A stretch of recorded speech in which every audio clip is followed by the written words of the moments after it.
nosso congresso, temos a honra de anunciar a mesa redonda Olhares e Perspectivas ESG, Empresas, Mercado e Consumidores.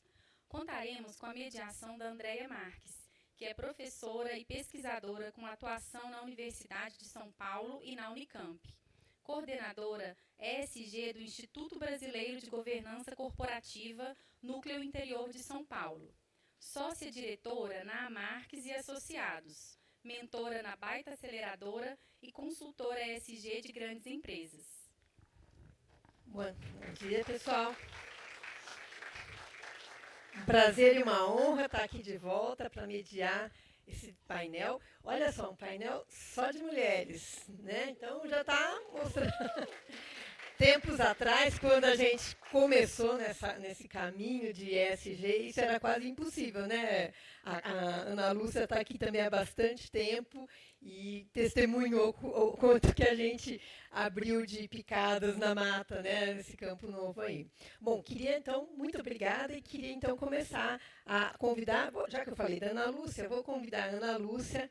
Ana Lúcia de Melo Custódio, diretora adjunta do Instituto Ethos. Ela é responsável pelas atividades de pesquisa, desenvolvimento de ferramentas e metodologias, consultoria e capacitação nas áreas de gestão responsável para sustentabilidade, cadeias de valor sustentáveis, direitos humanos, diversidade e integridade.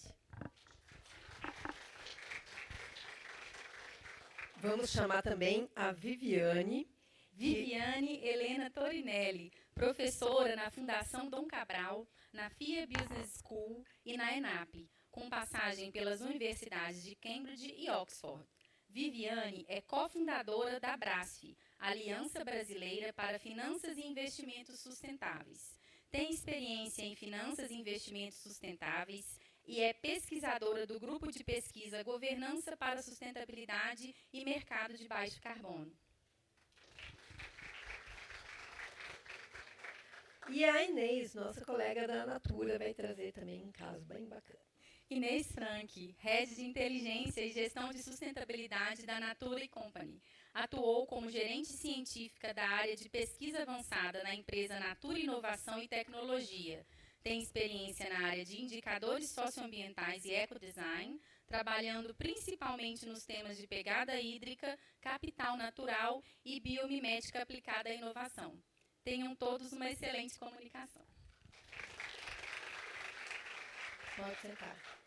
Vamos sentar, gente? A gente vai começar, então, com cada uma das painelistas. Vamos ter 15 minutos para fazer a sua exposição inicial e depois a gente vai fazer as perguntas aqui do painel. Quem tiver perguntas, peço ajuda. Camila, as perguntas, vocês que vão estar registrando aqui, tá bom? As perguntas que vêm pelo YouTube, né? E os presentes também podem fazer as perguntas circulando com o microfone, tá bom? Então, vamos começar? Quem quer começar? Então, vamos lá, Natura, vamos começar. Os últimos serão os primeiros. Espera um pouquinho. Ela vai pôr... Posso ficar de pé? Porque eu tenho que olhar. Pode. Para fazer referência.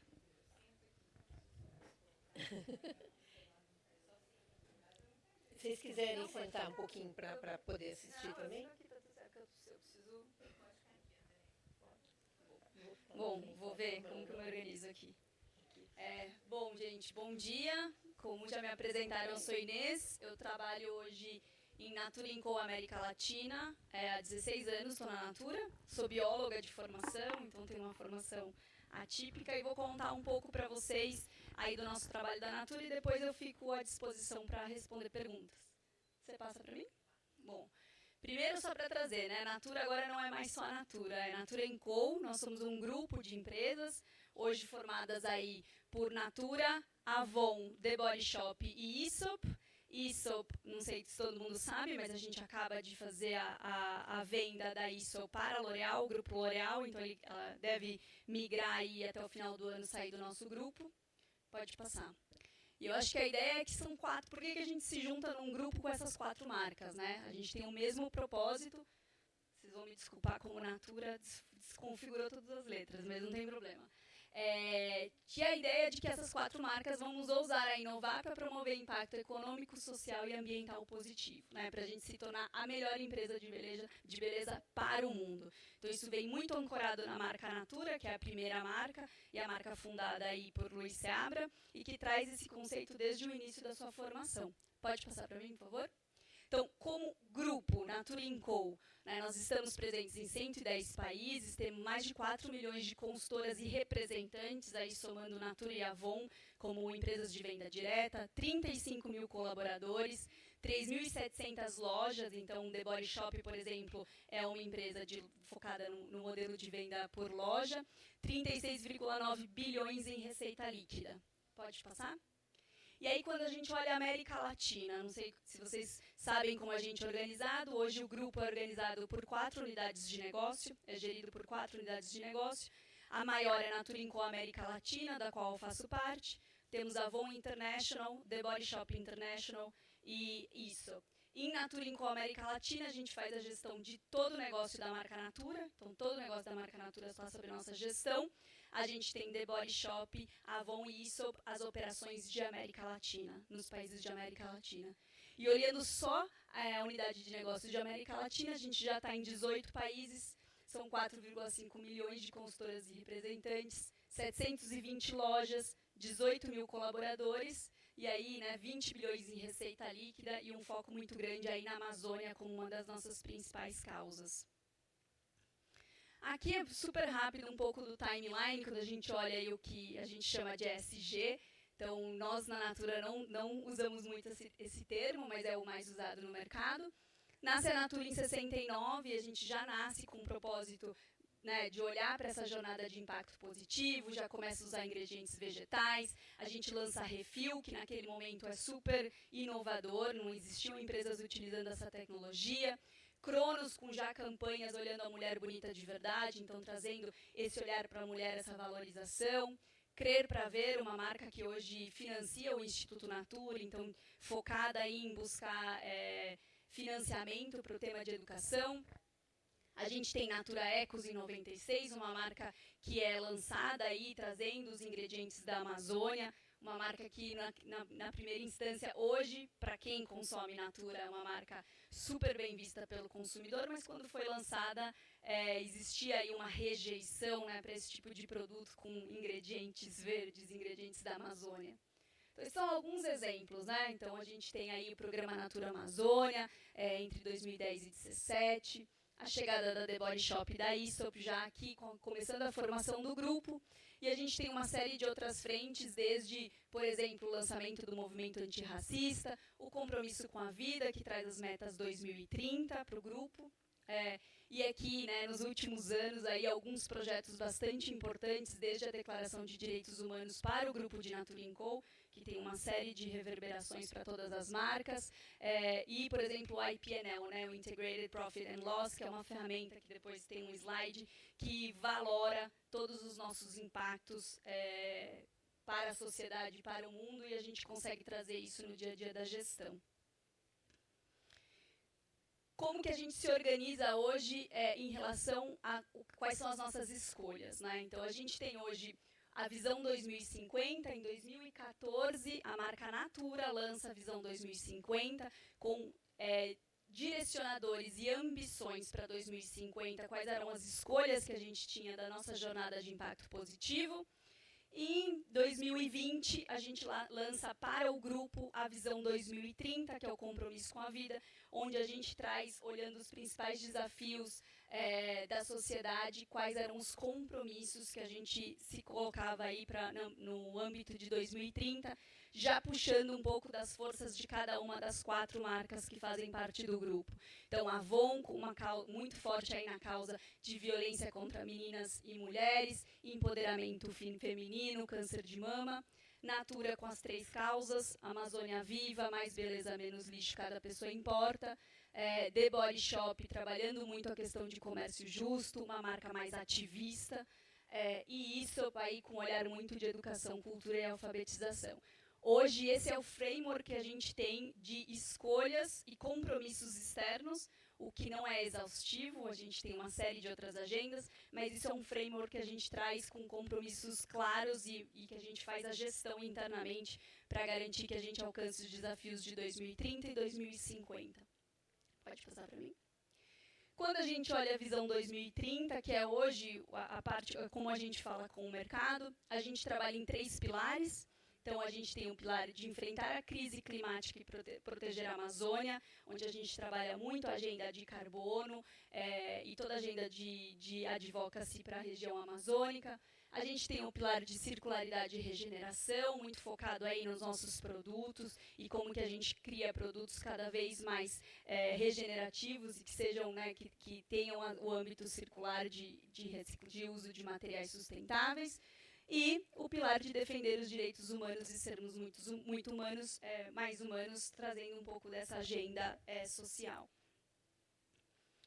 E aqui essa apresentação foi feita para a gente conversar com o mercado, porque, como eu falei, a gente não usa temática, o nome é ESG dentro do negócio, a gente fala muito de sustentabilidade, de impacto positivo, mas o mercado usa essa terminologia. Então, eu trouxe um pouco alguns exemplos que a gente tem na parte de E, Environment, S, Social e G, Governance, de como a Natura trabalha essas temáticas. Então, são só alguns exemplos. Pode passar. Então, no ambiental, pode passar. A gente tem, né, o pilar de enfrentar a crise climática, proteger a Amazônia. Dentro desse pilar, aqui eu trago alguns compromissos, a gente tem mais do que isso, mas muito focado na redução das emissões de gases de efeito estufa. Então, o que era a nossa jornada de carbono neutro, que agora migra para uma jornada de descarbonização e net zero.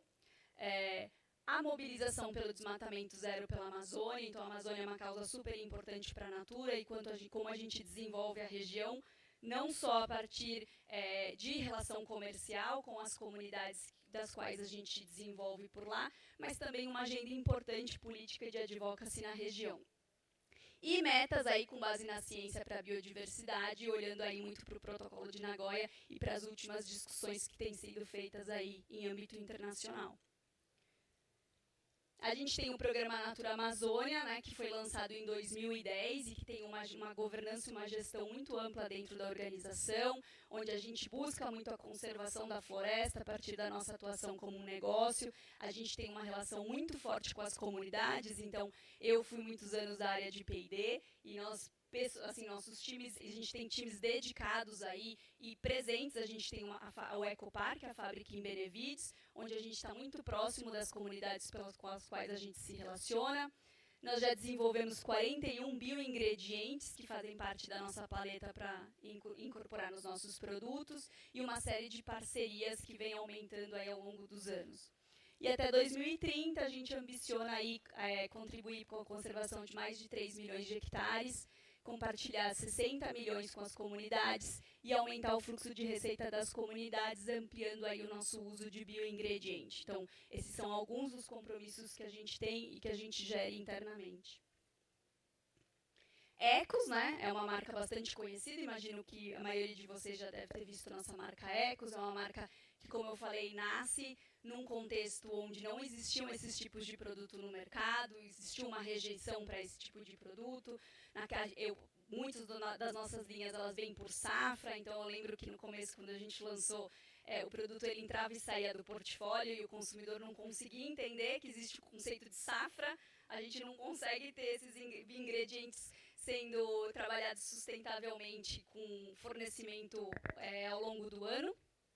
A gente tem aí o selo UEBT apoiando essa marca e a gente trabalha muito próximo ao UEBT e buscando muito, né, a valorização da floresta, trabalhando junto com as comunidades. Hoje a gente tem uma parceria aí com 40 comunidades e mais de 8 mil famílias impactadas, né, com um volume de negócios aí de mais de 2 bilhões.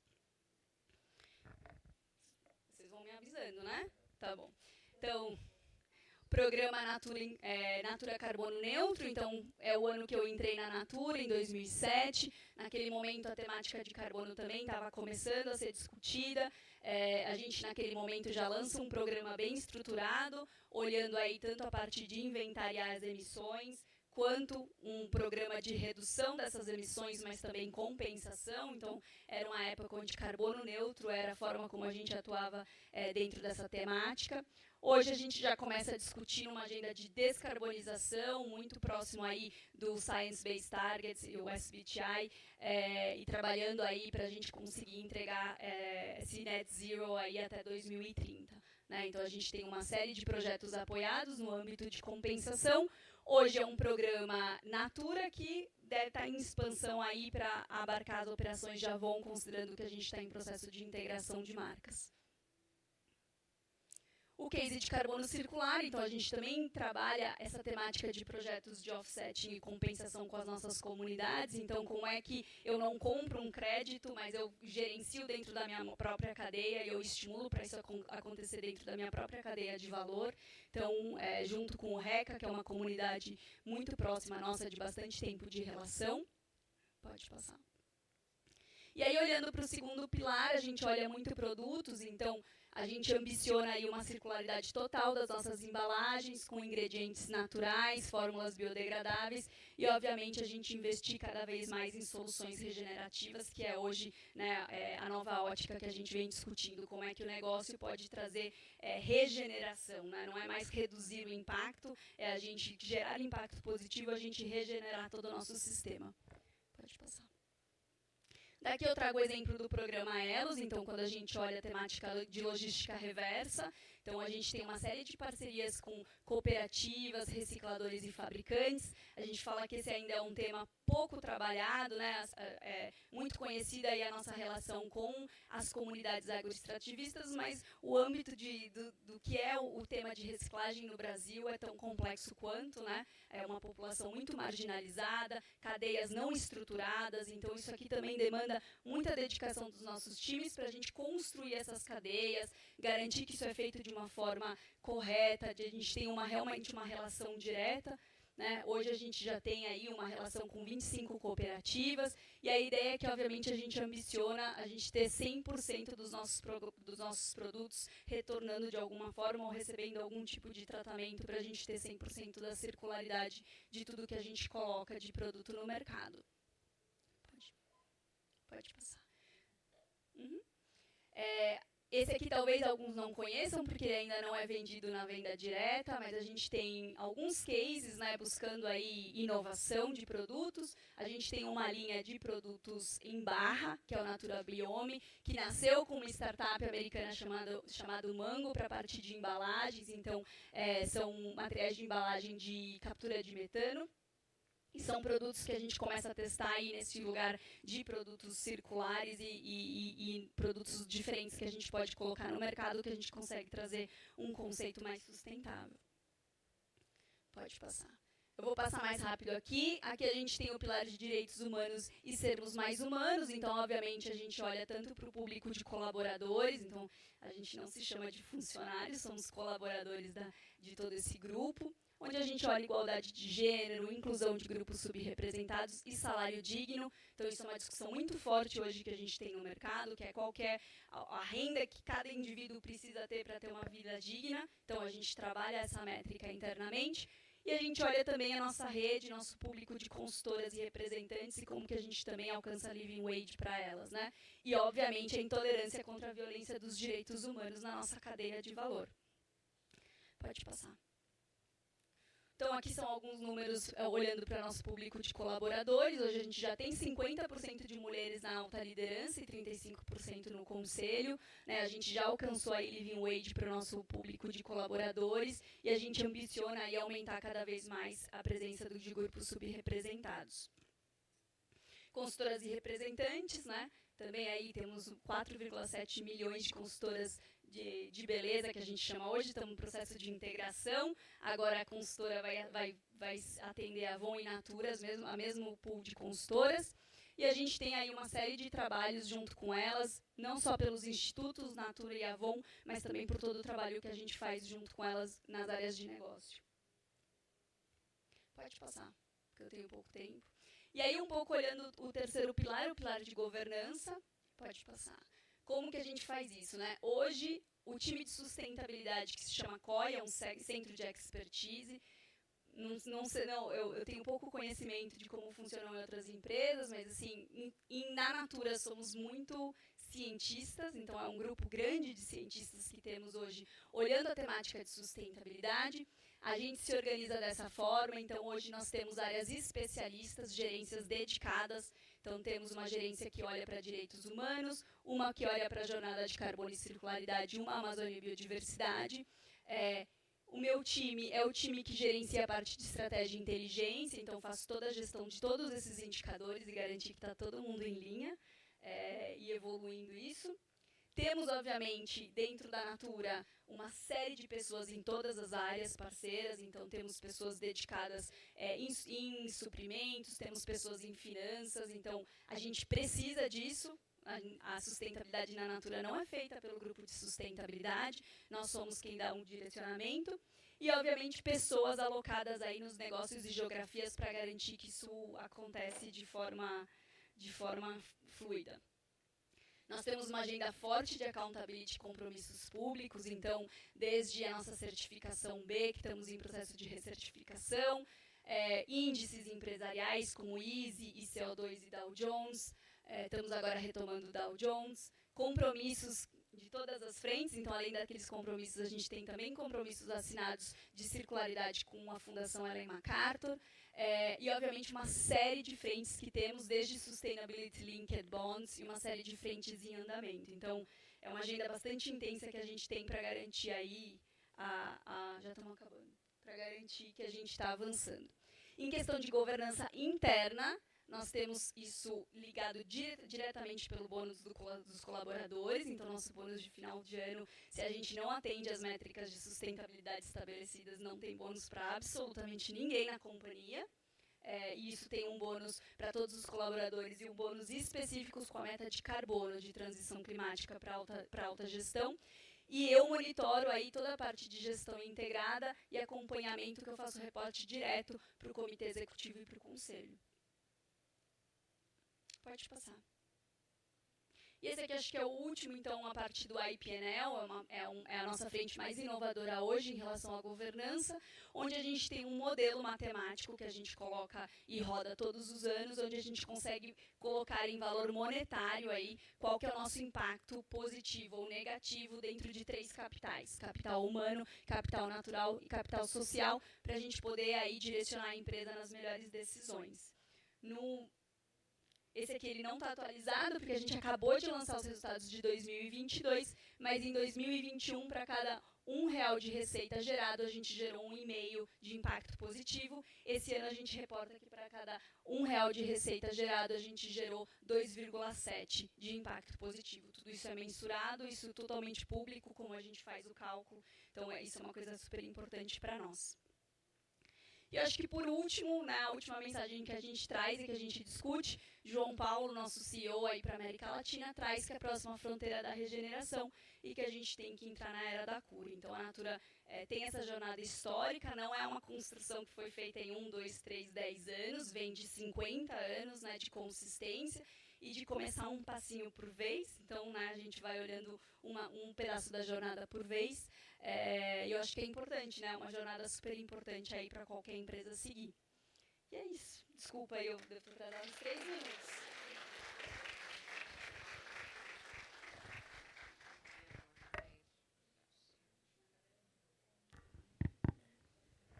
Bom, foi, nossa, inspirador, Inês, muito bacana ver. Acho que a gente vai ter um tempinho a mais de conversar depois na hora das perguntas, então guardem seus questionamentos aí. Queria convidar agora a Viviane. Por favor, Viviane. Agora a gente pode voltar, né? Porque... Tô brincando. Vamos voltar? Tá bom. Pra ficar um bate-papo. Eu não preciso sentar, não. Fico em pé, só fiquei na dúvida. Nossa, mas entrar depois da fala da Inês com essa era da cura, nossa, é uma responsabilidade, porque obviamente estou só pensando, como é que agora eu volto para falar de finanças depois da era da cura? Obrigada, viu, Inês? Inspiradora. Então, vamos tentar já conectar as falas, né? Obrigada pelo convite, é um prazer estar com vocês, né? Faz bem, inclusive, estar aqui, né? Até como ser humano, né? Que a gente sai das bolhas, né? Então, a minha contribuição aqui, que eu vou tentar fazer da maneira, né, encaixadinha nos minutos, é tentar dar uma visão geral, né, que o pessoal pediu, assim, como é que está, então, né, finanças e investimentos conectados, então, a toda essa agenda mundial, né, de sustentabilidade e ESG.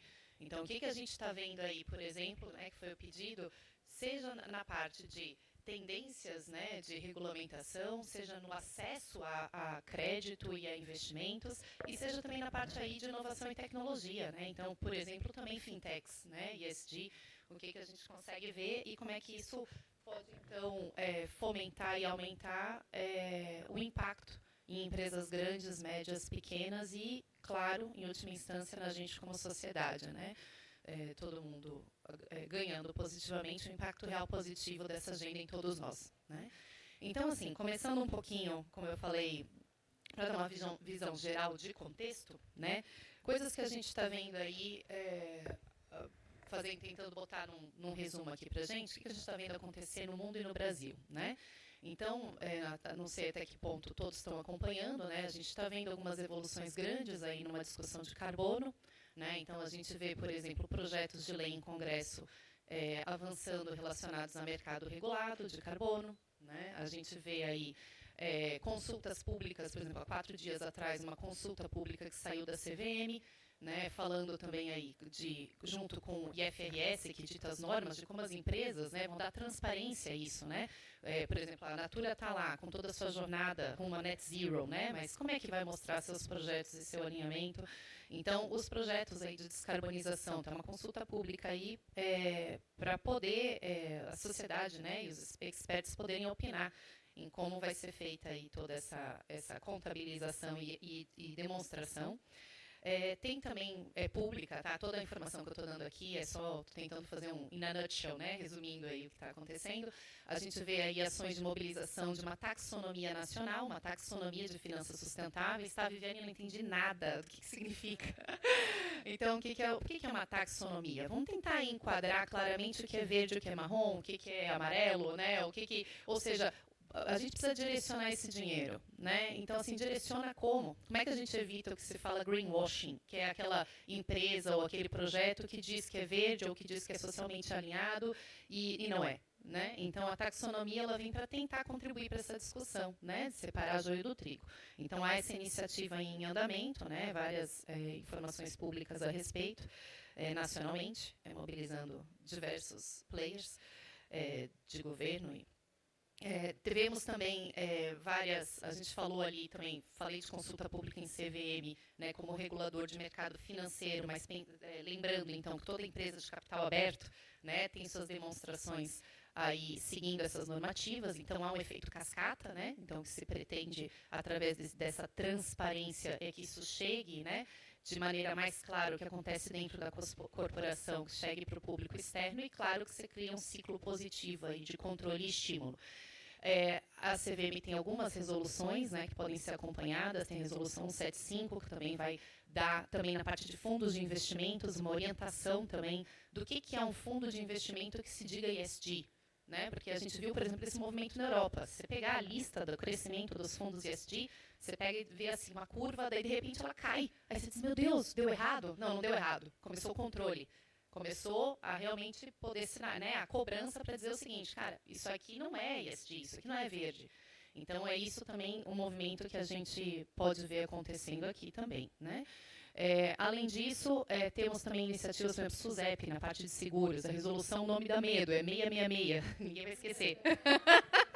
Mas, apesar do número ser tão pesado, ela vem falando da parte de sustentabilidade no setor de seguros. Setor importante, né? Se a gente for, por exemplo, discutir aquecimento global e for ver o que se espera de eventos climáticos extremos, seja picos de chuva, seja secas extremas, né? Essa loucura que a gente vê um impacto muito grande no setor de seguros. Então, assim, o que vai acontecer com essas propriedades danificadas, né? O setor de seguro, em última instância, é um gateway, né? Um estágio de controle aí para financeiro, né? Você tem, em última instância, a seguradora ali garantindo que, tipo, se algo acontecer na sua propriedade, ela está cobrindo.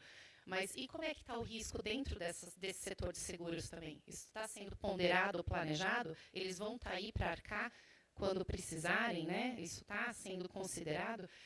Em termos de, então falei de CVM, falei de SUSEP, em termos, por exemplo, de Banco Central, é notório, ele se destaca mundialmente em tudo que está fazendo, são resoluções que já começaram lá em 2008, né, vem avançando fortemente, 2014, 2021, TCFD, alinhamento climático global, com essa Task Force for Climate Financial Disclosure, que esse ano foi incorporada pelo ISSB, muita sigla, né, essa sopa de letrinha confusa, mas tudo para dizer o seguinte, há todo um movimento global aí, tá, de orientações, para transparência, né, no setor corporativo e financeiro também, para que se possa mostrar que as corporações estão devidamente atentas e mensurando os seus riscos, suas exposições a efeitos climáticos, ambientais, né, e suas práticas também.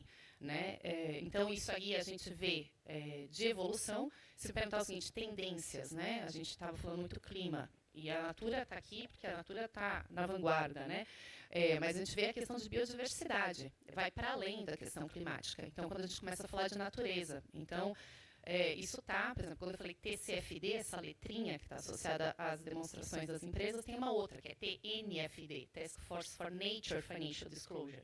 Então, por exemplo, a TNFD ela vem para tentar orientar e cobrar empresas e mercados a fazer uma demonstração financeira, mas que demonstre também um alinhamento que apresente, né, como é que essa empresa impacta e é impactada pela preservação da biodiversidade e dos recursos naturais. Então, quando a gente sente na pele, né, o risco climático, o aquecimento global, a gente precisa, depois de principalmente uma pandemia como o Covid, lembrar que, por exemplo, vários medicamentos a gente só tem porque tem uma biodiversidade vasta. Né? Então, quando a gente falar na era da cura, né, que cura a gente vai ter se a gente não preservar essa biodiversidade. Daí vem, então, uma percepção de risco. Né? Então, isso eu estou dando só esse contexto para a gente estar todo mundo na mesma página da relevância da discussão. Então, esse tema entra fortemente num setor financeiro e de investimentos, porque há uma percepção clara de que há risco relacionado a isso. Né? Então, isso precisa ser devidamente registrado e considerado numa tomada de decisão. Viviane, vamos agora para números, né? Então, mostra aí para a gente. Tá, tudo é muito relevante, mas, por exemplo, estou aqui com a minha startup, aqui no BHTech, e aí, o que tem de fonte de recursos que efetivamente estão considerando aí, né?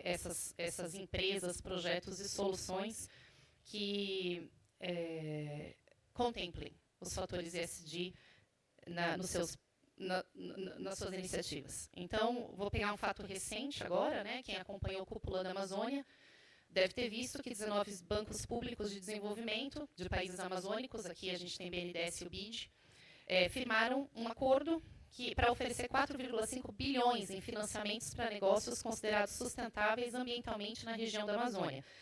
Ah, mas isso aí é só a Natura que vai conseguir. Não.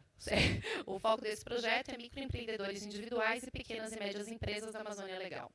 Tá, mas eu não estou falando com a Amazônia aqui, esse público está em BH, então vamos para outra coisa.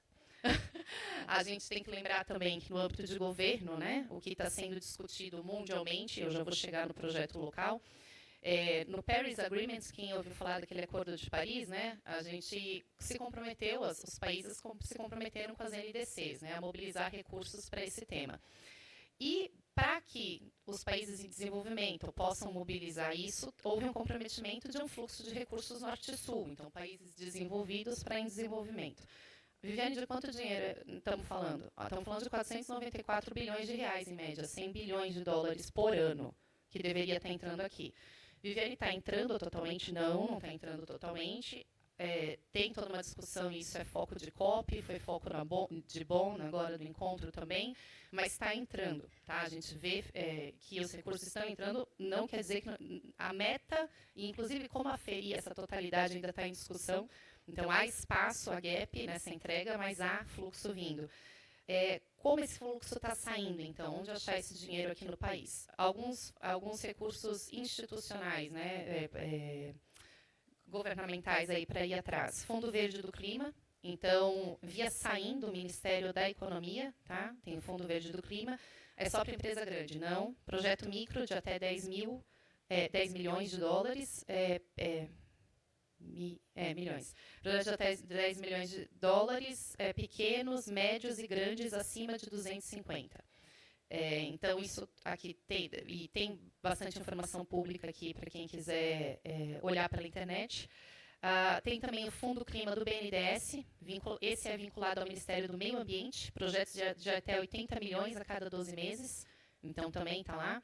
Além disso, a gente vê algumas captações, né, sendo feitas. Então, por exemplo, o próprio BNDES captou aí, em 2017 foi a primeira captação, $1 bilhão no mercado internacional para investir em projetos com essa finalidade, né? Então, externalidades ESG. Temos também Letra Financeira Verde, né, de 2020, mais $1 bilhão, com prazo de 2 anos, com foco em energia eólica e solar. Então, aqui são algumas linhas claras, né? No BNB, tem uma FNE verde também, focada em produtores rurais, nesse caso, empresas, cooperativas rurais e associações. Eu não estou querendo ser exaustiva aqui, tá? Estou dando algumas sinalizações. Para quem quiser ver também, vocês já devem ter escutado falar dos tais dos... Porque eu peguei e estou falando algumas linhas, né, já prontas. Tem empresas que estão também fazendo emissões. São os tais dos green bonds. Já ouviram falar, os títulos verdes? Né? E daí vai querer ver, tá, mas o que tem de green bonds? Está acontecendo no Brasil mesmo? O último levantamento que eu peguei, nós tínhamos mais de 90 green bonds emitidos por emissores brasileiros até julho de 2023, um total de $11 bilhões. Onde é que eu vejo isso? Por exemplo, pega a Green Bond Transparency Platform, tá no Google, você consegue ver um a um. É interessante, né, para ver para o setor. Outra, eu sou uma startup e eu quero fazer um pitch de investimento, né, onde que eu vou? Tem alguns calls que a gente vê que hoje estão colocando claramente a questão de sustentabilidade ESG. De uma maneira mais macro, se eu for falar da comunidade de investidores, eu iria destacar uma iniciativa grande. Tem o PRI, Principles for Responsible Investment. Essa iniciativa começou em 2007, no âmbito da ONU, foi Kofi Annan que provocou, mas hoje ela já junta mais de 4 mil signatários no mundo, tem vários signatários aqui no Brasil também, e eles gerem 120 trilhões de ativos, 120 trilhões de dólares de ativos sob gestão, que é o AUM, Assets Under Management. Então, 2019, por exemplo, eu estive no encontro deles que aconteceu em Paris e a gente via empresas, a gente estava bem representado nacionalmente. Tá, de empresas lá, que dizem o seguinte, para mim faz sentido investir com essa vertente. Né? Então, vamos pensar finanças tradicionais aqui, um gráfico XY, onde a gente tem risco e retorno. Então, por exemplo, eu investidor tradicional, estou só analisando se eu vou do mercado de ações ou na bolsa. Eu tenho aqui menos risco, menos retorno. O outro eu tenho mais risco, mais retorno. Finanças tradicionais. O investidor ESG vai projetar uma terceira dimensão aqui, pense num cubo, e essa terceira dimensão diz qual é o impacto no mundo real do meu dinheiro. E como é que esse mundo real, nas suas dimensões ambientais e sociais, impactam o meu dinheiro. Então, é por isso que essa perspectiva, né, e daí a gente vê, por exemplo, Vox Capital no país. Hoje eles já estão com um fundo aí que quem quiser investir até consulta, por exemplo, XP Investimentos hoje tem 12 opções de fundos ESG. Mas a Vox, por exemplo, vai dizer lá nos seus 900 milhões sobre... 900? Não. Quanto que eles... 900 milhões sobre gestão. Isso aí mesmo. 900 milhões sobre gestão, só que em reais, né, em junho de 2023. Eles vão mostrar claramente, eu invisto nessas empresas porque essa empresa está alinhada com esse ODS. Então, se vocês procurarem a lâmina da Vox Capital, por exemplo, vocês vão conseguir ver isso claramente. Tá? Isso é Brasil. O fundador, inclusive, é brasileiro. Então, aí são uns exemplos, né? Não é só, tá? Tem a Fama Investimentos, faz um trabalho muito bacana com o Fábio Alperovitch, tem a JGP Investimentos e tem vários outros. Tá? Então, isso é um pouco do caminho de como dá também para a gente fazer um walk the talk como pessoa física também, né? Desculpa, eu não estou atendendo o telefone, vocês estão vendo que eu estou pegando minha cola de números aqui, né? Então, isso é mais para mostrar um pouco do walk the talk, que a gente pode fazer não só apagando a luz quando sai da sala, né? Então, aquele dinheirinho que sobrar no final do mês ou coisa e tal, eu estou pensando nisso quando eu invisto, né? Porque é fácil, né? Só não pegar o copo descartável, mas o que mais eu faço? Gente, em linhas... E aí o último aqui, eu teria mais informações, mas não vou ficar falando, né? vou passar só mais 2 dados, um dado interessante aqui também, só para... Tem um projeto de governo, a gente está recebendo muita procura aqui no país, né, de governos desenvolvidos querendo subsidiar e apoiar ações nessa agenda ESG aqui no país. Tem da Alemanha, tem do UK, tem da França, tem vários. Holanda.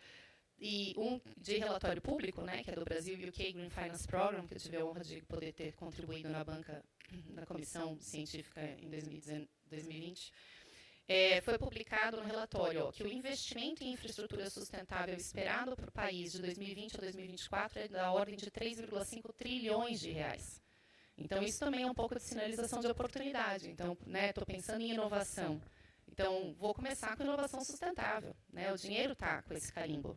Né? Então, eu quero captar para o meu projeto, não vai começar longe disso. Né? Então, e por fim, falando então agora inovação sustentável, vamos falar inovação sustentável no setor financeiro também? Precisamos, né? Então, estamos falando de inovação, fintechs. Viviane, isso aí deve estar cheio de fintech no país. Veja, tem muita fintech no país, a Distrito faz um excelente trabalho, publicou um relatório em 2023, tem dados ali das fintechs. Mas o que a gente tem de fintech ESG? Então, vamos olhar aqui, vou pegar um dado emprestado do Lab, um trabalho sensacional que está sendo coordenado lá no GT de Fintech pela Gabriela. O trabalho, a pesquisa foi publicada em 2022, então nesse mercado de tecnologia tudo evolui muito rápido, então isso aqui vai, claro que não, já está defasado, mas algumas informações importantes. Só identificaram 33 fintechs ESG, a gente é Brasil, né? É grande. As principais fintechs, elas... ser mãe, né? Eu falei que minha filha tem 5 anos e está com virose. A pessoa, a Rosinha, incrível, que está cuidando dela, está me ligando de vídeo WhatsApp. Eu não vou atender, tá, gente? Mas vou acabar de falar para poder atender a Clara em casa. Aí, mas aqui... então, 33 respondentes. O mais antigo... começou em 2017 essa jornada, então convenhamos, está todo mundo aqui no mesmo barco, porque a gente está em 2023, essa fintech mais antiga é de 2017, está muito perto. Principais tecnologias utilizadas, né? Application Programming Interface, tem plataformas de digitalização, automatização e robótica, e a menos utilizada é Distributed Ledger Technology. Então, olha só que louco, né? No mundo de blockchain. Aproximadamente 1 a cada 3 se autodeclarou uma agrofintech, o que eu até acho que é muito positivo para o nosso país, né? Afinal de contas, a gente tem aí uma pujança do agro super importante. Mas, de novo, você vê que das poucas fintechs, se uma de 3 é agrofintech, estou acabando, é a última aqui. Obrigada, aqui. 1 minuto que eu tenho, eu vou atender a Clara. E também que, dentre os gargalos apontados por essa agrofintech, captação de recursos está como gargalo. Então, de novo, a importância, né, de a gente poder estar contribuindo e sinalizando onde que está esse recurso para que esses projetos possam avançar. Gente, fico à disposição. Vou passar aí o microfone e vou atender a Clara. Viviane, muito obrigada. Isso é ser mãe ao vivo, né? Vai lá atender a Clara, depois você volta com a gente aqui para bate-papo. Muito obrigada. Agora vamos falar com a Ana Lúcia. Ana Lúcia, e aí, como o terceiro setor aqui representado pelo Instituto Ethos dá sua contribuição nesse debate da construção de um mundo mais sustentável e a atuação do ESG nisso? Obrigada, Andréia. Bom dia a todos, todas e todes. É um prazer estar aqui com vocês. Né? Agradeço pelo convite do BHTech. É interessante a gente estar nesse espaço, né, de contato. A gente ficou tanto tempo privado disso, né, da possibilidade de ouvir visões, de construir, né, percepções sobre as questões. Então, estou muito feliz de estar aqui com vocês. O Ethos é uma organização que agora, em 2023, completa 25 anos de existência. Né? A gente tem um modelo de trabalho que a Andréia falou, né, um terceiro setor, é um pouco diferente do que a gente normalmente entende como terceiro setor. Né? O Ethos é uma organização da sociedade civil, e aí é importante a gente trazer essa perspectiva. Né? O nosso trabalho ele visa o interesse público, né? Então, por isso que tem, né, esse caráter de ser o terceiro setor, e, ao mesmo tempo, a gente tem como base né, como público-alvo das nossas ações as empresas, né? Então, o Ethos é uma organização de base empresarial que busca, né, fazer essa articulação entre aquilo que é necessário para as empresas, aquilo que é demanda, aquilo que é evolução dessa gestão das empresas, com o que é interesse da sociedade, né? A Andrea começou falando, né, da ausência de mulheres lá no início dos anos 2000, fim dos anos 90, que era quando o Ethos foi criado. Eu tive essa oportunidade de verificar a mudança, né? Trabalho há quase 20 anos nessa agenda, no Ethos, então a gente percebe que não só a maturidade das empresas tem mudado ao longo do tempo, né? A Inês trouxe uma visão de como se constrói uma jornada de sustentabilidade, né, ao longo dos anos, de escolhas que vão sendo feitas, de o quanto a estratégia vai se direcionando, né, para essas questões de sustentabilidade, mas também é importante perceber o quanto a sociedade também muda, né, o quanto a nossa tolerância enquanto sociedade muda com relação a diferentes aspectos, diferentes perspectivas, diferentes temas, né? Então, eu me lembro, citando, né, recorrendo ali ao que a Andrea trouxe, eu lembro que no começo dos anos 2000, quando a gente falava de diversidade, as pessoas nas empresas falavam assim, diversidade, isso não é o nosso papel olhar para isso, né? Não faz sentido que vocês estão... Era quase assim, vocês estão forçando uma barra, não faz sentido falar sobre presença de mulheres nas empresas, presença de pessoas negras, não faz sentido falar em liderança feminina, né? E hoje, em 2023, se alguém falar isso, vai ser cancelado, né? Se alguém falar que não faz sentido, pode não atuar nessa agenda, né? Mas se falar que não faz sentido, é alguém que né, não está acompanhando, não está entendendo o que está acontecendo no mundo, né? Então, é interessante perceber, e o papel do Ethos é esse, né, de articular aquilo que vem, né, como evolução da sociedade, que a gente está em constante movimento, né, e aquilo que é necessário, o quanto é necessário que as empresas estruturem a sua gestão, estabeleçam estratégias para lidar com isso, né? Então, a gente tem um modelo de relação com as empresas de associação. Hoje a gente tem por volta de 470 empresas associadas ao Ethos no Brasil inteiro, né?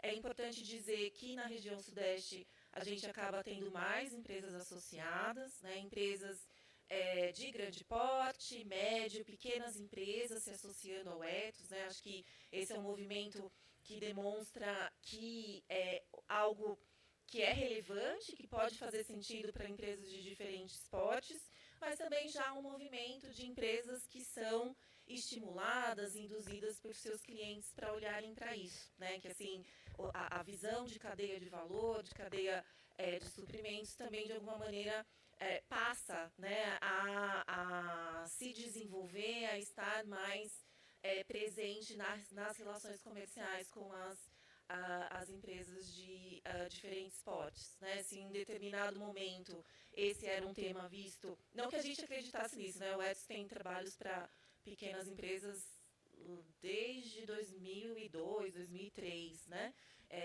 Não que essa fosse uma visão da organização, né? Mas a gente percebe que hoje há um movimento também por parte dessas empresas de menor porte, no sentido de entender como é que elas podem, né, se desenvolver, como é que elas podem introduzir essas questões, né, as questões ambientais, sociais e de governança para a sua realidade de negócio, né? O Ethos vem organizando, e aí vale dizer, né, a Natura é uma empresa associada ao Ethos, parceira institucional. Vou contar um pouquinho dessa visão, né, na relação de tecnologia, como é que a gente vem desenvolvendo projetos também sob essa perspectiva, né, das questões ambientais, sociais e de governança.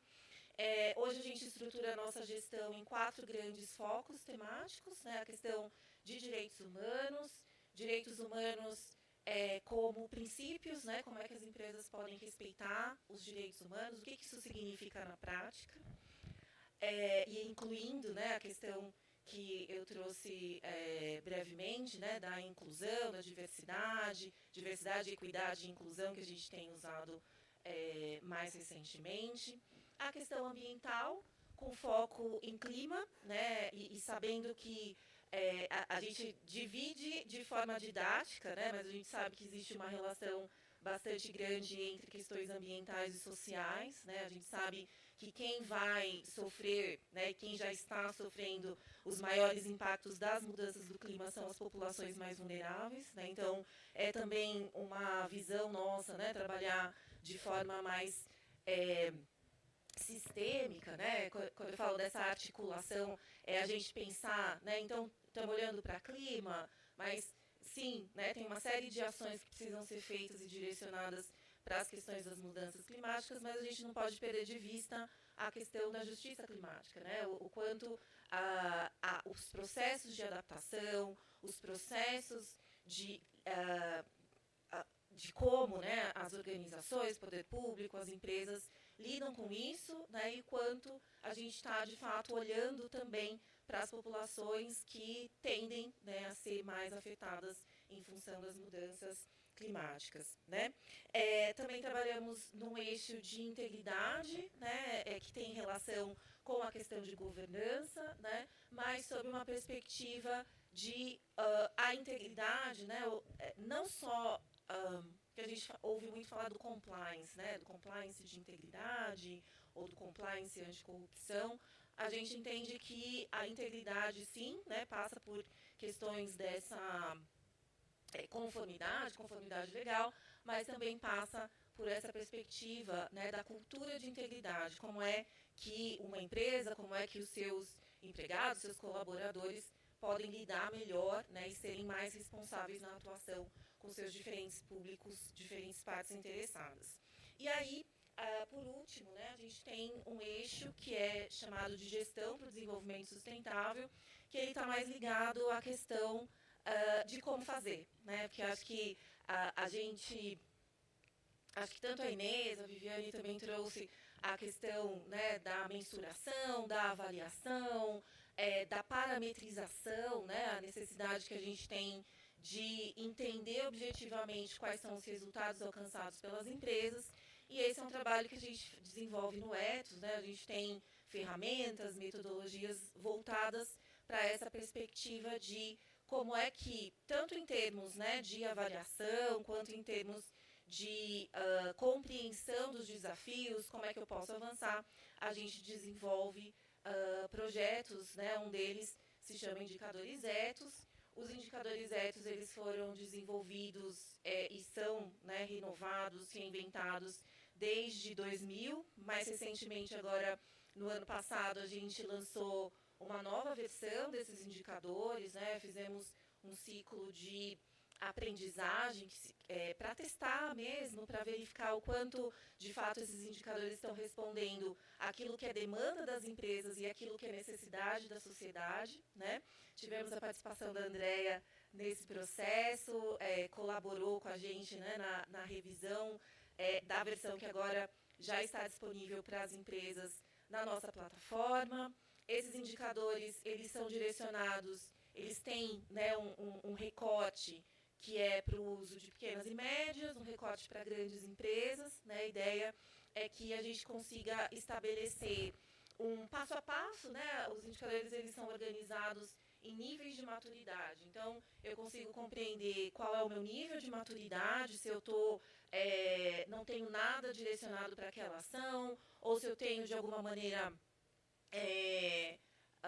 lidado com aquele tema de forma a cumprir, né, a uma conformidade legal, ou se eu tenho ações mais pontuais, ou se eu, de alguma maneira, já estruturei, né, um processo de gestão para lidar com aquele assunto, se eu envolvo outras partes interessadas e estabeleço metas para lidar com aquele assunto, ou se eu tenho know-how acumulado, né, e tenho uma maior capacidade de influenciar outros públicos em torno de um determinado assunto, né? Então, os indicadores, eles são bastante práticos nesse sentido, né? No sentido de ajudar nesse... Como eu começo, né? Como é que eu faço para demonstrar que a busca, né, com relação às questões ambientais, sociais e de governança, né, a gente no Ethos fez a escolha de traduzir, né, o ISD, a gente fala em ASG, né, a gente organizou os indicadores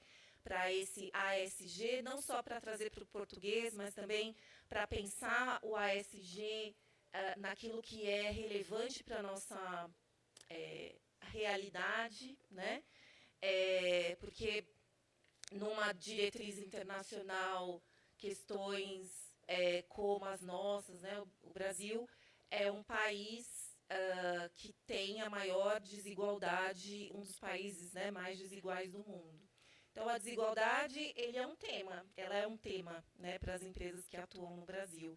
E pode ser até uma questão, né, um problema para gerar uma solução, né, gerar um negócio, gerar um projeto em torno dessa questão de desigualdade, né? E aí a gente não pode prescindir de falar disso quando a gente está falando de avaliação de questões ambientais, sociais e de governança no Brasil, né? Então, por isso que a gente fala em ASG e não, enfim, tudo bem falar em ESG, né? Mas é um posicionamento no sentido de que a gente precisa olhar muito de perto, né, quais são as nossas questões, quais são os nossos desafios e como as organizações, né, as empresas, os negócios podem, de fato, contribuir com a mudança, né, e a construção de uma sociedade mais sustentável, uma sociedade mais justa, né? E os indicadores, eles foram revisados, né, reformatados, muito com esse propósito, né, de ajudar a quem quer começar a dar esses passos, né? Ao mesmo tempo, a gente entende que há empresas que evoluíram e que, de alguma maneira,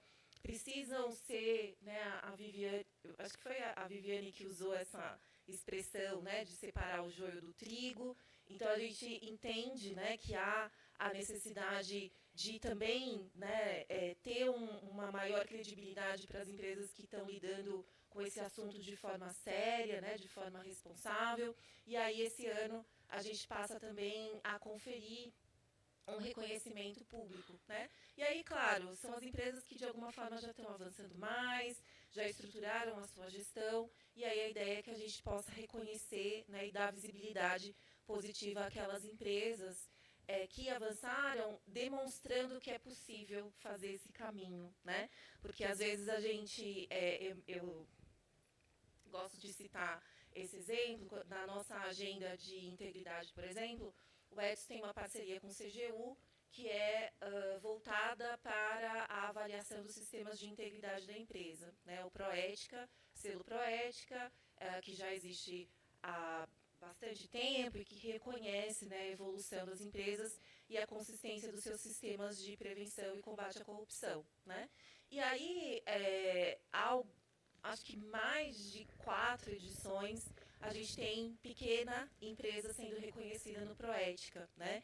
E é um exemplo no sentido de que é possível você construir um caminho, né? Porque às vezes a gente associa, né? Precisa ter um sistema de integridade. Para ter um sistema de integridade, a gente precisa ter uma grande estrutura, ter equipes enormes, mas não é isso necessariamente, né? Então, os indicadores, os trabalhos que a gente desenvolve, tem muito esse propósito, né? Tanto de mobilizar como capacitar, sensibilizar e fazer com que, de fato, as empresas consigam sair de um lugar de intenção, né, e ir para um lugar da ação, da evolução, do progresso em torno dessas ações, né? Teria muitas outras coisas para contar para vocês, mas meu tempo está se encerrando. E aí eu gostaria de comentar isso, assim, né? A gente... e aí dialogando tanto com a apresentação da Inês como da Viviane, o quanto a gente, acho que, não sei se vocês têm a mesma percepção, né? Eu falo de um lugar de quem está há muito tempo acompanhando essas questões, né? Hoje, a gente percebe que aquilo que era dito lá atrás, né? Assim, vai ser regulamentado, as empresas vão ser mais pressionadas com relação a essa agenda, vai ter uma mudança desse cenário e a forma como essas questões são percebidas, né?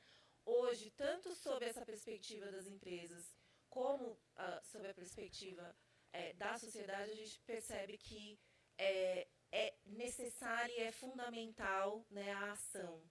É fundamental que a gente consiga ter passos, né, mesmo Viviane falou do indivíduo, né, a nossa consciência individual, mas também a nossa ação, né, a partir das instituições, das organizações nas quais nós estamos, para de fato construir uma referência, construir um mundo que seja tão adequado ou melhor para as futuras gerações, né? A gente tem esse desafio, a gente tem o desafio brasileiro, né, de também, né, acho que a gente muitas vezes olha sob a perspectiva mais negativa, né, dos problemas, dos impactos, mas acho que também se abre uma grande oportunidade, né?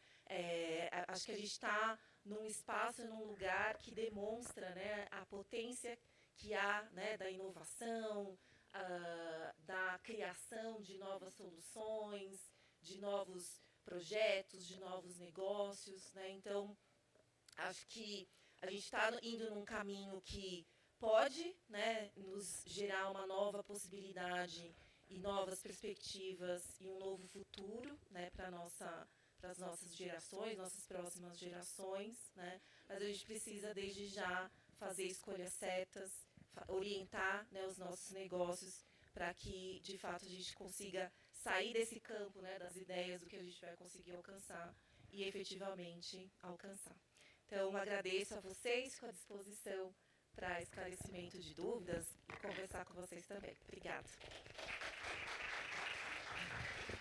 Diane, pode voltar aqui com a gente. Gente, não sei vocês, mas, nossa, meu caderninho já anotei um monte de coisa aqui. Mil perguntas. Só para tentar fazer uma síntese aqui, a Inês da Natura trouxe para a gente uma coisa que eu notei, Inês. O propósito da Natura é para o mundo, né? E não do mundo. Só isso já dá uma pista, né, de toda a intencionalidade da organização. O IPIL, né, é muito... É IPIL que fala mesmo? Bom, vamos portuguesar aqui. É muito inovadora essa tecnologia de ver quanto que uma organização, através da sua atuação, gera de receita para o próximo negócio, mas também gera de receita para a sociedade, né, onde fica. Isso aí a gente... É um desafio, porque eu sei que a metodologia não é fácil, os cálculos não são fáceis, e, mais uma vez, a Natura é pioneira nisso. Só para vocês saberem, a Natura foi a primeira empresa no Brasil a reportar sustentabilidade através do modelo GRI. Então, está aqui, de novo, a inovação no... Exatamente, todas as coisas. Então, mostra esse pioneirismo aí da Natura. Interessante não usar o ESG, porque... Vocês lembram, quem teve aqui na palestra de ontem, né? A gente já falou, o ESG é uma parte. E pela atuação que vocês estão fazendo mais do que o ESG, né? Então faz todo sentido. Olha, a gente ontem também falou da economia regenerativa, né? E tanto a Viviane quanto a Inês também colocaram, né? A questão da cura, né? Já estamos nesse caminho, né? Então, como a atuação na Amazônia é totalmente ligada à estratégia de negócios da Natura, e agora passando para a Viviane, a questão da taxonomia, né? Eu lembro que há muito tempo, antes da gente falar ESG, já existiam os fundos sustentáveis. E eu lembro que eu fui ver eu vim de bancos, né, também, e fui ver um banco que falava que tinha um fundo sustentável, e falei, mas o que tem de sustentabilidade?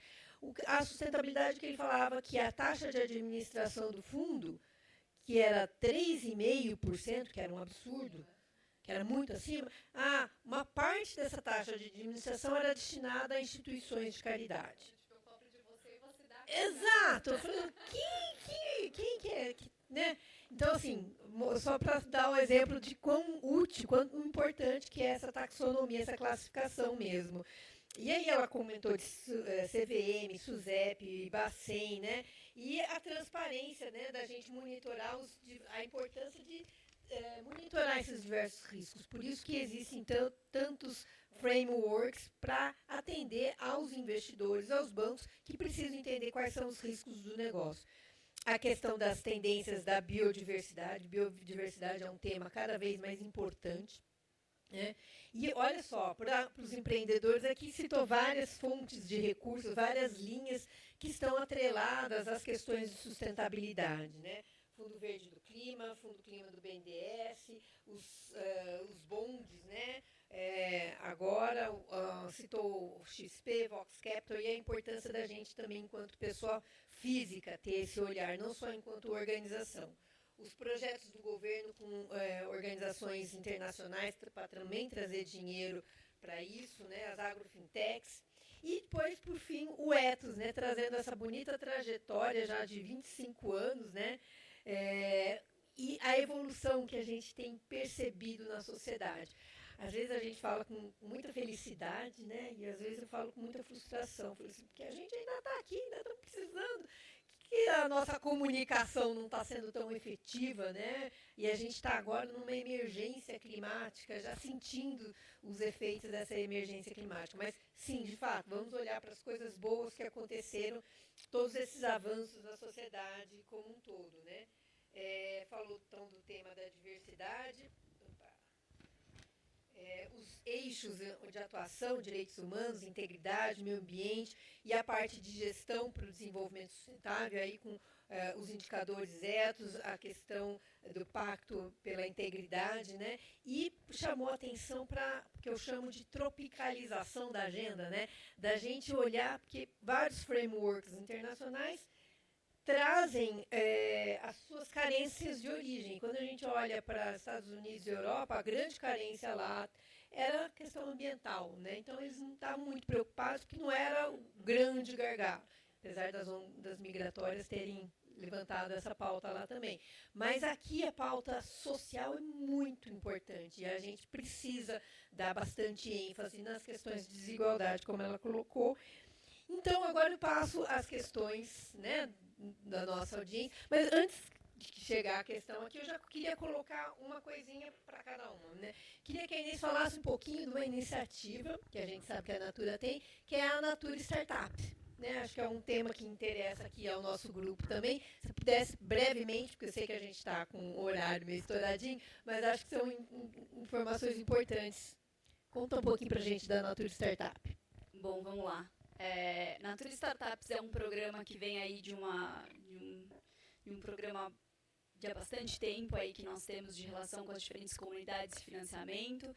Nós temos hoje um programa oficial chamado Natura Startups. A ideia é que a gente se aproxime e a gente consiga se aproximar do ecossistema de startups, porque não é fácil, a gente recebe uma série de contatos diariamente, todas as áreas da Natura, então existe um time alocado. Eu não trouxe o slide porque eu não tinha pensado, mas se vocês colocarem no Google Natura Startups, vocês vão entrar na página. A ideia é que as startups se cadastrem lá, coloquem um pouco aí das suas ambições, dos seus espaços de atuação, e existe um time alocado que faz esse casamento, esse match para dentro da Natura. Então, vou dar o meu exemplo. Eu já participei de algumas jornadas de Natura Startup, participei uma esse ano. Estou avaliando aí hoje 2 startups próximos do meu universo. Meu universo é o universo das sopas de letrinhas, de dados, de monitoramento aí de compromissos. Mas a ideia é como é que a gente faz essa aproximação, né? A gente tem toda a parte de produtos e tecnologias desde embalagens até startups associadas à gestão de indicadores ou, enfim, qualquer área do negócio, né? Estou falando aí do meu universo, mas Natura Startups faz a conexão aí do universo de startups com todo o negócio da Natura. Ele é o ano inteiro, né? A ideia é que já tem uma base lá e que a gente possa também, dentro da Natura, ter a autonomia de ter um desafio e procurar nessa base, mas também esse time que vai fazendo essa busca e esse casamento entre as demandas do negócio e o ecossistema de startups aí que está próximo a nós. Bacana. Viviane, agora passando um pouquinho para a Viviane, estamos num ambiente aqui tipicamente empreendedor de inovação. Que dica você pode dar para um empreendedor que precisa fazer o seu pitch, que precisa escrever a sua argumentação para ser atrativo para esses investidores, né?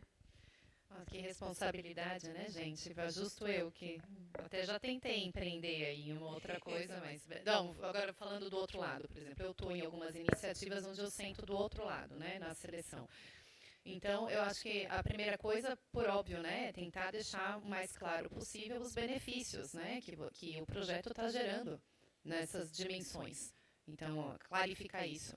E, claro, na medida do possível, tentar mensurar, se conseguir, impactos, inclusive, mensurar esses impactos nas suas diversas... para os seus diversos stakeholders, né, as partes relacionadas. Então, assim, quem se beneficia do que eu estou gerando é a comunidade, mas também tem meu cliente, tem essa relação com o fornecedor, governo, atende essa regulamentação, tem esse ganho financeiro em última instância, tem uma possibilidade de captar recursos num crédito subsidiado por conta disso, né? Então, até só aproveitando o gancho, eu lembrei que a gente está aqui, existe também vários fundos de venture capital, né, com essa viés ESG, e um que é local é o FDC Angels, da Dom Cabral, FDC Angels. E se vocês digitar no Google, vai ver que ele tem esse viés ESG também bem forte, tá? Outra incubadora bacana que tem no país, desculpa chovendo molhado para quem já conhece, a Endeavor, é muito bacana, acho que orienta de uma maneira muito, muito interessante. E uma coisa só para dividir também, o Lift Lab do próprio Banco Central esse ano mensurou aí também quais os projetos ESG que estava recebendo e historicamente também ele vem recebendo projetos ESG, né? Então, para incubar também no Lift Lab. Então, espero ter ajudado, fico à disposição. Bacana. E, Ana, ontem houve uma pergunta como faz para começar nessa jornada, né? E eu queria que você falasse, então, um pouquinho dos indicadores éticos já você deu uma pincelada, né? Mas acho que é interessante comentar um pouquinho mais. Tem um sistema, como que as pessoas podem fazer para baixar os indicadores, né? Como uma ferramenta aí de planejamento. Sim, os indicadores, eles são uma ferramenta, né, como eu comentei, para gestão. Eles estão disponíveis, né, a gente tem uma plataforma online, qualquer empresa pode usar esses indicadores, né, como eu comentei, o Ethos é uma organização de interesse público, então é do nosso interesse que vocês acessem esse conteúdo, conheçam, né, usem essa ferramenta. Então, para usar, você vai precisar fazer um cadastro nessa plataforma, cadastro de quem é responsável pela aplicação dos indicadores e o cadastro da empresa, e a partir daí você vai conseguir fazer, né, responder esse questionário, que vai gerar um relatório de diagnóstico. Né? Esse relatório de diagnóstico, ele vai te ajudar a se posicionar nos diferentes temas. Né? Então, por exemplo, a gente olha para a dimensão social, né? E aí você vai ter, numa escala, né, de 0 a 10, você vai ter ali o seu posicionamento, né? A gente diferencia o posicionamento para grandes empresas e pequenas e médias, então a gente adapta, né, essa régua à realidade do negócio, e você, a partir, né, desse relatório de diagnóstico, você consegue ir se organizando. Né? Então, tenho que me desenvolver em questões de governança, o indicador ele vai trazer ali esse apontamento. Né? Tenho que me desenvolver nas questões sociais. Em quê? Né? É a questão de relação com empregados, ou não, é a questão relacionada à diversidade. Então, o indicador ele vai ser essa ferramenta que vai te ajudar, né, a entender qual é, né, aquilo que já é desenvolvido, aquilo que de alguma forma se relaciona, né, com essa agenda de sustentabilidade, e quais são as oportunidades de aprimoramento da sua gestão. Né? Então, é uma ferramenta que está aberta. A gente tem diferenciais para as empresas associadas, então elas têm acesso a algumas funcionalidades mais específicas. Né? Empresas que não são associadas têm ali, né, o seu relatório de diagnóstico e a possibilidade de já dar passos concretos, né? Porque os indicadores eles são constituídos eu falei, né, dos níveis de maturidade, a gente tem perguntas sim ou não, Então, quando você coloca lá que não, e você não consegue passar de um estágio de maturidade para o outro, você tem ali, né, as oportunidades. O que é preciso fazer para evoluir de um determinado nível de maturidade para o outro? Né? Ele é bastante prático nesse sentido e está à disposição. Né?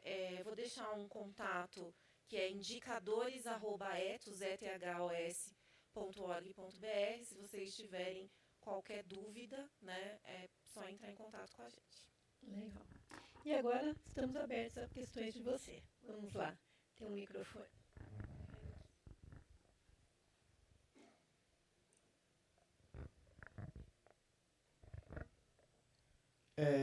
Primeiramente, bom dia a todos e todas. Fico muito feliz em ouvir tanta coisa boa vindo dessa mesa redonda, em especial questões muito pertinentes, que eu vejo que muitas vezes a gente fala muito sobre inovação, fala muito sobre sustentabilidade, mas a gente não coloca no papel e não traz a coisa à tona. E eu senti muita firmeza de tudo que foi exposto aqui hoje. Eu senti que essas pessoas não falaram por falar, e eu sei que essas iniciativas elas têm impactos reais, e eu acho que no final das contas é isso que a gente procura. Bem, direcionando agora a minha pergunta, vai ser direcionada para a Inês. Eu fiquei muito interessado quando ela falou da questão do IPL, e eu vou falar em português, porque eu gosto de português, e para mim ficou um gostinho de quero mais. Eu sou um cara que eu gosto de dados, eu sou quase engenheiro, então eu gosto de números. Eu gostaria de entender um pouco mais como é que se dá a questão dessas métricas, como é que você avalia, como é que você valida, como é que você capta esses valores, essas estatísticas, e como vocês transformam isso em reais e como vocês transformam isso em coisas palpáveis. Porque você comentou que vocês foram a cada R$1 de renda, foi convertido em 1,5, isso no ano passado, convertido diretamente. Entretanto, esse ano vocês estão com a estimativa, não sei se foi a estimativa que você colocou, mas seria algo em torno de 2,7. Então a gente apresenta um crescimento muito grande de um ano para o outro. Então, ficou no questionamento de como é que vocês fizeram, quais são as métricas que vocês utilizaram, até porque se eu estou falando da Natura, uma das maiores empresas do mundo, e que tem um ramo de atuação muito grande, porque atua em especial em toda a Amazônia é muito grande, eu sou natural de terra indígena, e eu sei que há uma diversidade muito grande de aplicações, de vetores de transformação que são lá dentro. Então, entender um pouco mais desses impactos e como essas coisas acabam funcionando, para mim é muito pertinente. Então, se você puder dar um toque, eu agradeceria demais. Não, eu acho que assim, primeiro, se você for um nerd como é o meu time, e aí meu time especificamente é um time que gere dados, o IPNL é um projeto que começa há muitos e muitos anos, há quase 10 anos, a gente começou com o TIB, um estudo, um piloto específico de um produto, e a gente foi migrando essa metodologia ao longo dos anos, a gente faz essa construção com um ecossistema aí internacional de discussão de métricas de valoração de impacto socioambiental, então isso faz parte da ciência de valoração de externalidades. Hoje eu faço parte do Advisory Board do Capitals Coalition. Se você é nerd, você pode colocar Natura IPNL no Google e a gente tem um paper, um white paper que explica exatamente a métrica. A gente entra mais de 2.000 pontos de dados nessa métrica, então para a gente poder fazer essa valoração é uma metodologia extremamente complexa, tão complexa que hoje o principal desafio que eu tenho do meu time é como é que eu conto essa metodologia. A gente tem dados, desde dados das consultoras e representantes, olhando aí o gap to living wage, dependendo das diferentes layers, né, as consultoras, a gente tem diamantes, bronze, semente, então a gente olha para cada estratificação, a distância que tem para o living wage. Hoje essa é a maior representatividade do IPNL, então assim, o maior espaço de impacto que a gente tem hoje na nossa rede de consultoras, mas a gente mensura de A a Z, desde, por exemplo, o impacto que tem nosso pagamento de impostos, olhando dados socioeconômicos regionais, que tem bases internacionais que trazem isso, até mesmo a valoração do que nossas externalidades ambientais. Então, se você ver o nosso relatório, você vai ver que as externalidades ambientais ela é um negativo, porque hoje é muito difícil você ser positivo existindo como empresa dentro do território. A gente vem diminuindo a ideia que a gente seja positivo, mas obviamente que a gente, como eu falei, a gente ainda tem emissões de carbono, que a gente está indo para uma transição de net zero, né? Então, hoje, essa mudança de 1,5 para 2,7, na verdade, a gente teve algumas evoluções na métrica, a gente vai sair agora com um relatório, então o comparativo seria de 2,3 para 2,7. Ainda é uma ciência muito recente, muito nova, então a cada ano a gente tem que reparametrizar, olhar as bases, regionalizar as bases, e muda um pouquinho da equação aqui, muda um pouquinho da equação lá. E a nossa intenção primeiro, é transparência, então como eu te falei, você acha o relatório diz a base que a gente puxa, o dado que entra, como que ele foi mensurado, o que é o capital social, natural e humano. Mas assim, o propósito, além de ser para a gestão, que é isso, hoje, para você ter uma ideia, eu reporto o que é o capítulo de renda dentro do comitê executivo, cada 3 meses. Olha, você tem uma geração de impacto que sobe e desce a partir da sua atuação. A gente está fazendo agora essa quebra de pequenos indicadores que possam ser monitorados pela gestão. É que a massa de dados, a gente demora meses para conseguir fazer esses cálculos. Mas a gente também tem uma agenda muito forte de se conectar com todo o ecossistema de stakeholders. Então, desde empresas que têm interesse em fazer isso, e a gente conta como que a gente fez essa jornada, até nos aproximar de movimentos internacionais como é o TNFD. Então, a gente está conversando com o TNFD, eles querem valorar a biodiversidade, eu valoro a biodiversidade na minha métrica. Então, vem conhecer como é que eu faço e vamos entender juntos, né, se é algo que faz sentido ou se eu evoluo um pouco aqui, eu evoluo um pouco lá.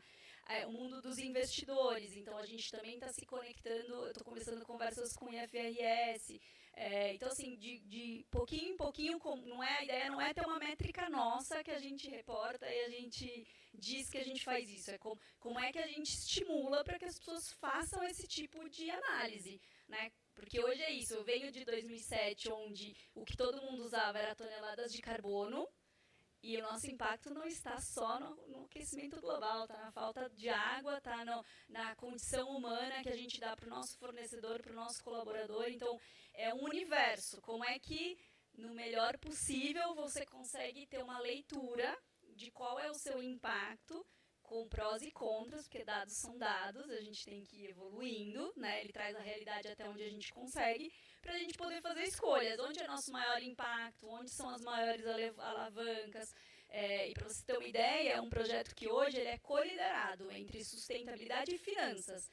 Porque hoje, se eu vou traduzir o IPNL, ele é o DRE. A gente compara e a gente começa a incluir ele como se fosse um DRE e ESG, onde eu tenho a receita, mas eu tenho também a receita dessa tripartite de capitais, para que a gente possa cada vez mais ser transparente e mostrar quais são nossas fortalezas e nossos espaços de avanço.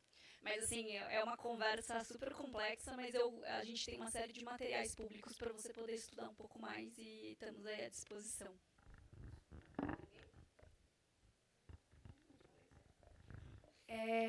Meu nome é Sara, eu sou da área de sustentabilidade da Localize & Co. E a gente sabe que quando a gente vai falar de ESG, a gente olha primeiramente interno, né? A gente arruma a casa. Mas as empresas, né, principalmente as grandes empresas, elas têm uma responsabilidade em relação à cadeia de fornecedores dela. A professora André até falou na semana passada sobre um caso, ontem, né, no caso, da Nike. da Nike. E a minha pergunta é em relação sobre isso, né? Então, como que a gente começa a engajar e ser percussor desse tema na nossa cadeia de fornecedores e de uma forma socialmente responsável, né? Porque quando a gente vai olhar para a nossa cadeia de fornecedores, a gente vê que tem vários atores em vulnerabilidade social. Então, como que a gente faz esse olhar para a cadeia de uma forma responsável, socialmente falando?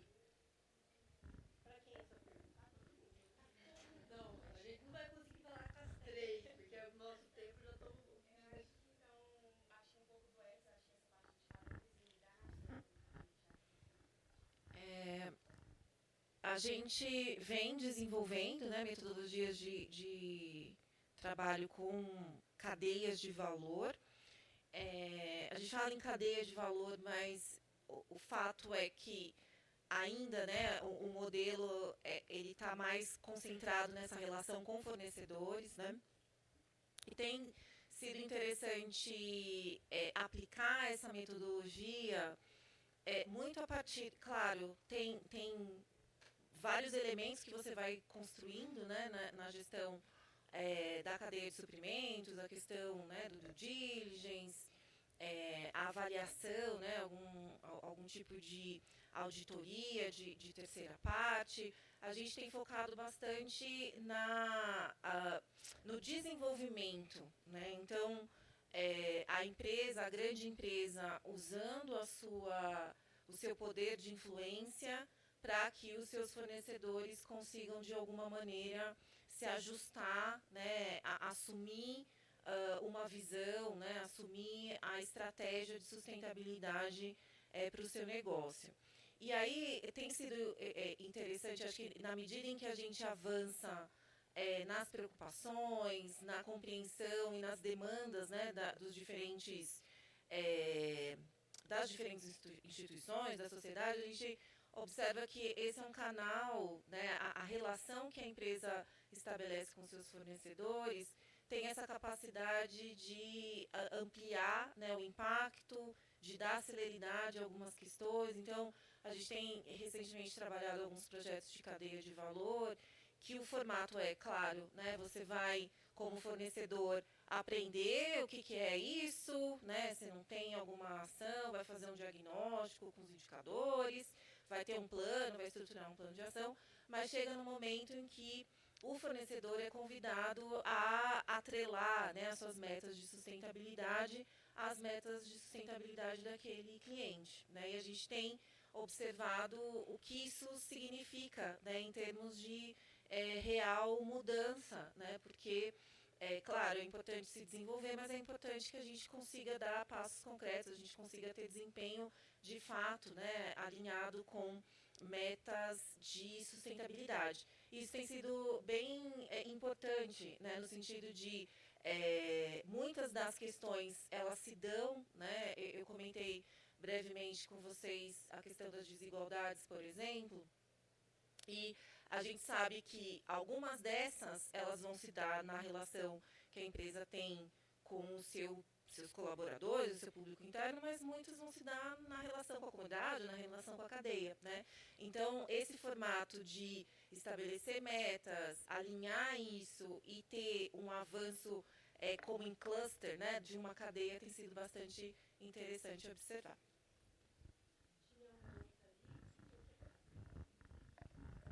Boa tarde. Primeiramente, parabéns, né, pelas apresentações. Em segundo, meu nome é Ana Paula, eu trabalho na empresa Ecovec, uma das residentes aqui do BHTech. E em uma das falas, né, vocês comentaram sobre o termo do greenwashing, e isso me fez lembrar, né, inclusive pela apresentação da Ana, também da questão do social washing, né?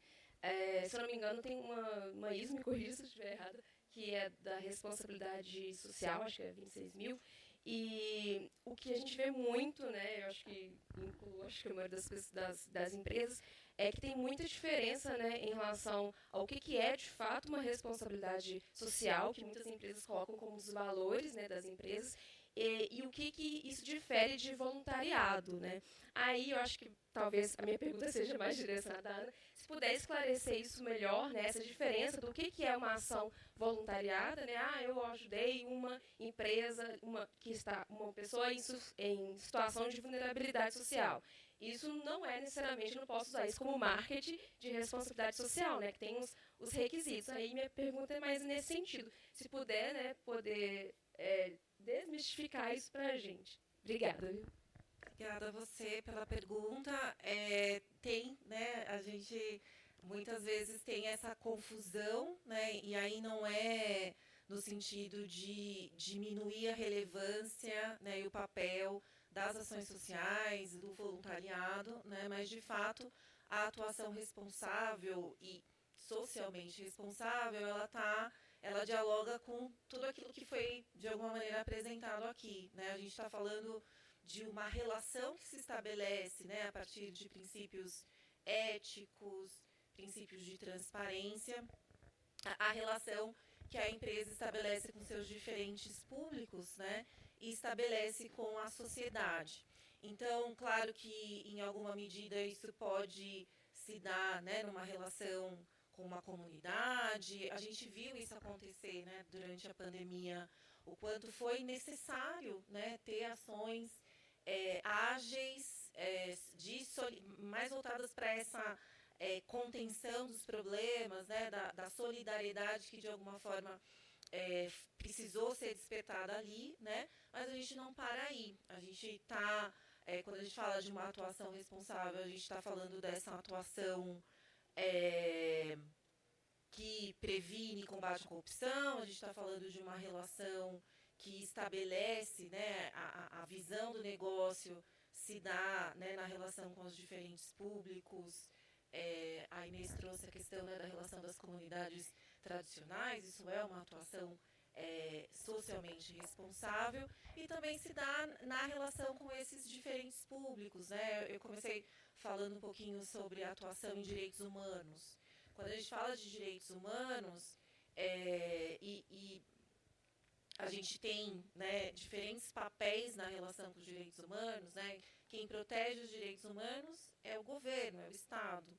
Mas as empresas, elas podem, né, o papel das empresas é o de respeitar os direitos humanos, né? E o que isso significa? Significa, naquilo que for a sua operação, nos territórios em que ela opera, como é que ela vai agir, como ela vai se instalar, como ela vai se relacionar com os públicos que são ali, que vão ser ali afetados por suas operações. A gente está falando de uma relação com a cadeia, né, cadeia de suprimentos. Então, a gente sabe que alguns negócios, e a gente viu, né, que às vezes, como a Andrea falou, a gente fala, avançamos. Aí a gente se depara com, não avançamos, né? A gente vê a questão, por exemplo, do trabalho análogo ao escravo na cadeia de suprimentos. Então, respeitar os direitos humanos é coibir, né, esse tipo de violação. A questão do trabalho infantil, né? Então, como é que a empresa se estrutura para que nos seus diferentes elos de cadeia não ocorram, né, não tenha, né, ocorrências de trabalho infantil. Então, são várias questões que estão relacionadas a esse diálogo, esse relacionamento que a empresa estabelece com a sociedade, né? Não sei se eu te respondi. Ser responsável é não gerar externalidade negativa, né? Já começa por aí. Temos a última pergunta, que já recebemos o sinal aqui, então peço para ser breve. Bom, eu vou perguntar para a Ana também. Ana, meu nome é Carol. Parabéns pelo trabalho no Instituto Etos. Os indicadores que você desenvolvem realmente são um direcionamento para as atuações das empresas. Como que, além de empreendedores, a gente tem um meio acadêmico também, que tem uma dificuldade grande de mensurar esses impactos, tem uma quantidade de dados muito grande para olhar ali, né? Eu fico pensando muito como que a gente consegue entender a agenda ESG dentro das instituições públicas, dentro da universidade em si, e eu queria saber se já pensaram alguma coisa nesse sentido.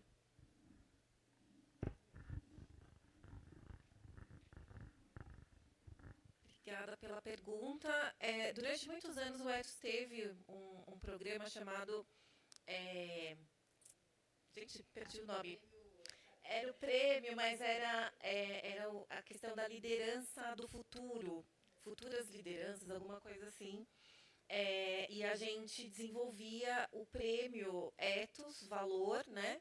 No sentido de fomentar a produção acadêmica, graduação, pós-graduação, com esse aspecto, né, com essa perspectiva da sustentabilidade, da atuação responsável das empresas.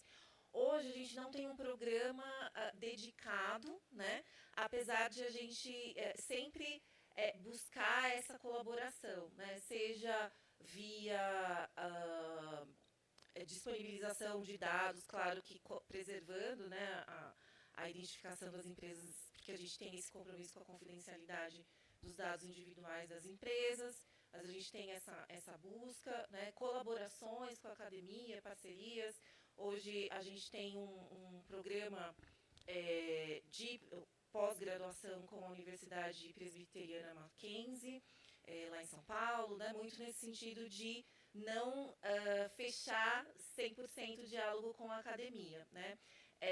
E aí a gente está à disposição para construir caminhos, parcerias com a Universidade FECAP também, né? Em São Paulo a gente eles têm uma cátedra de direitos humanos e a gente tem feito uma série de colaborações no sentido de levar, né, para a academia e para os profissionais essa visão, né, de como atuar em direitos humanos. Então, a gente tem buscado, né, caminhos, não com um projeto estruturado, permanente, mas com essa disposição de diálogo e de construção conjunta. Bom, gente, queria agradecer muito a participação e a presença de todos até o fim. A gente já está bem atrasados, imagino todo mundo um pouquinho com fome. Estaremos aqui, então, se quem tiver alguma informação ainda dá um tempinho para a gente bater um papo aqui, mas queria liberar todo mundo, senão o almoço nos espera. A gente volta às 14 horas com a próxima mesa redonda sobre bioeconomia e inovação, tá bom?